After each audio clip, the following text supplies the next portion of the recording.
শচীন টেন্ডুলকারের ১০ নম্বর jersey পরে নেমেছিলেন শার্দুল ঠাকুর। সমর্থকরা ভালোভাবে নেননি বিষয়টা। প্রচণ্ড রকম ট্রলিংয়ের মুখে পড়তে হয়েছিল মুম্বাইয়ের অলরাউন্ডারকে।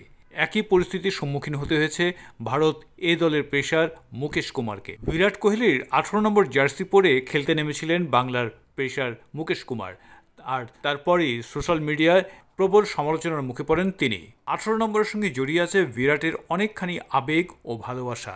বিরাট কোহলি ১৮ নম্বরটাকে আইকনিক করে ফেলেছিলেন।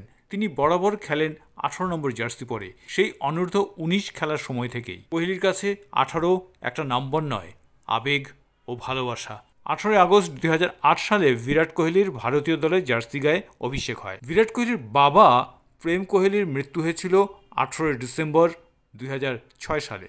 সেই সময় বিরাট কোহলির বয়স ছিল ১৮ বছর বয়সে ১৮ তারিখে বাবাকে হারিয়েছিলেন কোহলি। তাই ১৮ তার জীবনের সব দিক থেকেই মনে রাখার মতো একটি সংখ্যা।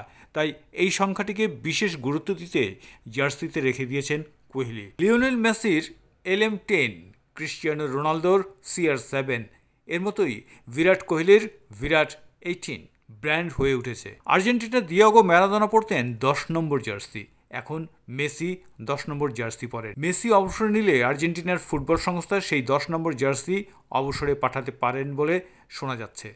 মেসিকে সম্মান জানাতেই এমন সিদ্ধান্ত তাদের। ভারতের শচীন টেন্ডুলকারের ১০ এবং মহেন্দ্র সিং ধোনির ৭ নম্বর জার্সি এখন আর কোনো ক্রিকেটার পরেন না। এটা সম্মান। অনেকে বলছেন আগামী দিনে কোহলির জার্সিও আর কোনো জাতীয় ক্রিকেটার পরবেন বলে মনে হয় না। এটা শুধুই শ্রদ্ধা।